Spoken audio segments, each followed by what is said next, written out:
Olá, pessoal. Eu me chamo Tatiana Guedes, sou gerente de produtos aqui na Invest Smart e hoje eu estou recebendo a Tatiana Berenguer, que veio aqui nos visitar, né, veio de São Paulo, então aproveitou para conhecer aqui o nosso escritório. Seja muito bem-vinda, Tati, aqui na Invest Smart. Obrigada, Tati. É bom ter uma xará para trocar uma ideia. É verdade, é muito bom. Bom, gente, hoje a gente vai abordar um assunto super interessante, acho que é pauta aí de muitos investidores, né, que é sobre o investimento no exterior. E a Tati vai ilustrar aqui com exemplos, falando um pouco de oportunidades, né, para vocês que estão nos assistindo. Mas antes, Tati, da gente entrar nesse tema, né, que é tão curioso e ao mesmo tempo, de certa forma, novo, né, para o investidor brasileiro, eu queria que se apresentasse aqui para gente. Obrigada. É um prazer estar aqui com vocês Imagina. hoje. Vou falar um pouco da minha história. Eu tenho uma trajetória um pouco inusitada no mercado financeiro. Eu entrei para o mercado tem mais ou menos 6 anos, mas antes disso eu tinha uma empresa de joias. Eu fundei a minha primeira empresa quando eu tinha 21 anos. Então, essas peças foram o meu design. E depois eu decidi ir para o mercado financeiro porque a minha família tem muita tradição no mercado. Meu Uhum. trisavô foi o Benjamin Ferreira Guimarães, que fundou o Banco de Minas, a Magnesita e a Indústria Têxtil Ferreira Guimarães, e os nossos parentes acabaram fazendo outros bancos, o Banco BMG, o BS2, e com toda essa tradição que eu tenho de família, eu decidi ir para o mercado financeiro. E aí eu pensei, como eu posso utilizar toda essa minha trajetória do mercado de luxo, de vendas, Uhum. e hoje eu sou especializada em conectar oportunidades de investimento O bichinho do globais. mercado financeiro pegou Me aí, né? picou. Pois é, e hoje eu faço essa conexão e eu gosto de me relacionar com as pessoas, de conectar oportunidades de investimento. E o global é muito importante a gente ter essa diversificação da carteira. Então vai ser É, ótimo falar sobre a importância e a relevância desse tópico aqui hoje com você. perfeito. Então vamos começar, né? Eu acho que assim, quando a gente fala de investimentos globais, não tem como a gente não deixar de falar da nossa moeda, né, Tati? A gente olha aí o real foi extremamente assim desvalorizado, né, depreciado desde do seu início, né? Então, até olhando, né, a parte dos investimentos globais como uma estratégia de proteção para o portfólio dos clientes. O que você tem a dizer sobre essa questão, olhando para os investimentos no exterior? Exato, essa diversificação para moedas fortes é essencial. Quando você pensa no real, desde o seu lançamento, ele perdeu mais de 80% do seu valor. Isso significa que a gente perdeu muito poder de compra. Então, nós temos uma das moedas mais voláteis do mundo. E aí, quando a gente pensa na volatilidade da moeda, a gente às vezes tem aquela percepção de conseguir acertar o timing. Ah, não, agora o dólar vai subir, vai cair e Uhum. eu vou investir lá fora quando eu vou acertar esse timing. Ah, não, tá barato, agora eu compro dólar. Só que se todo mundo tivesse essa bola de cristal, ia ser bilionário, né? As pessoas não conseguem acertar Esse esse timing é time, não muito existe difícil. essa pessoa que consegue. O que a gente tem é o quê? É o histórico. E aí, historicamente, o real somente depreciou em relação ao dólar. Pode ser que em uma janela menor, de curto prazo, de uma semana, de um mês, você tenha essa volatilidade de que ele, né, é exposto. Mas, quando a gente pensa em como o real depreciou em relação ao dólar, é muito importante nós termos reservas em moedas fortes. Você vê agora o que aconteceu com o ien, Sim. né? Então a gente viu uma depreciação enorme do ien, que afetou toda essa parte de crise de crédito no Japão. Então essa parte cambial ela é afetada até em mercados sofisticados como o Japão. Agora você imagina o Brasil, Sim. quando você pensa no Brasil.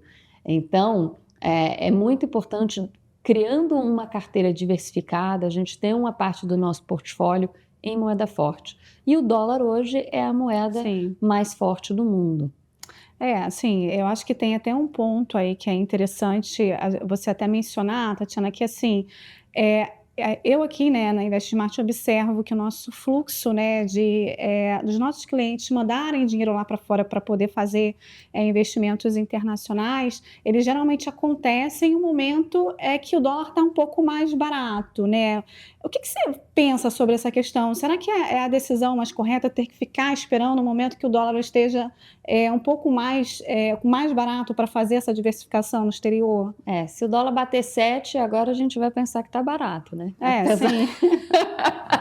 Então, é difícil você conseguir acertar esse timing. Eu acredito que, assim, é importante você tomar a consciência de que você precisa fazer uma diversificação no exterior. E aí, quando é o melhor momento? Hoje. Quando você tomar a decisão de que eu vou diversificar o meu portfólio, eu vou ter uma parte do meu patrimônio em dólar ou em outras moedas fortes. E esse é o melhor momento. E não pensar, porque, não, mas o dólar caiu, eu podia ter entrado numa janela melhor. Você podia ter entrado numa janela pior também, né? Enfim, então, gente, o melhor momento, como a Tatiana mencionou, é hoje para fazer a diversificação de investimentos no exterior. Aí, Tati, eu acho que assim, também tem uma questão bastante importante, que é o fato dos nossos investidores brasileiros não estarem tão adaptados a investimentos offshore ou conhecerem pouco, né, essa estratégia. E aí, basicamente, esses investimentos ficam concentrados aqui no Brasil, né? Então, dentro do nosso risco Brasil, aqui, nosso kit Brasil. Então, quais são as oportunidades, né? Quais são as vantagens do nosso cliente, além de tudo que você já mencionou, dele fazer os investimentos lá fora? Quais são as possibilidades de investimento? Então, o brasileiro é muito home biased. Sim. Então, ele se sente mais confortável em investir no Brasil. E essa familiaridade com o investimento é o lado positivo de você ter uma carteira 100% local. Aí eu conheço o meu mercado, eu conheço os investimentos que estão disponíveis para mim aqui no Brasil. Qual é a grande desvantagem? Quando você pensa em risco país, o Brasil ele se compara ao Cazaquistão, a Trinidad e Tobago, a Botsuana. Você teria todo o seu dinheiro em Botsuana? Acho que não. Né? Então é isso que o brasileiro tem que adquirir um pouco mais de consciência, de conhecimento e pensar, nossa, Brasil tem boas oportunidades de investimento, só que existem muitas outras oportunidades fora do Brasil, em moedas fortes e que são produtos mais sofisticados, porque quando você compara o mercado local com o mercado internacional, internacionalmente o mercado é muito mais consolidado, ele é muito mais regulamentado, então as oportunidades de investimento são muito mais sofisticadas. Bom, além disso, tem diversos ativos, né, que a gente compara a quantidade de ativos que ficam disponíveis, né, para que o nosso investidor brasileiro possa fazer a alocação aqui. Quando a gente olha lá para fora, essa gama aumenta bastante, né, Tatiana? Acho que isso também é importante que seja explorado pelos nossos investidores, porque aqui a gente tem, quando a gente olha na bolsa, né, tem ali uma quantidade muito menor de empresas, hoje em torno de 400 empresas, e quando a gente olha essas oportunidades lá fora, né, de bolsa lá fora, essas oportunidades também, elas acabam sendo maiores tanto na parte de empresas listadas em bolsa, mas também como investimentos, né? Eu acho que esse ponto também é importante trazer aqui para o investidor. Claro, além também de acesso a investimentos alternativos, que você também tem private equity, venture capital, então não só bolsa, o mercado lá também está muito mais maduro em outros segmentos de alternativos, real estate, infraestrutura, ESG, então aqui realmente é pequenininho comparado com o mundo. A gente é mais limitado, né, nessa questão.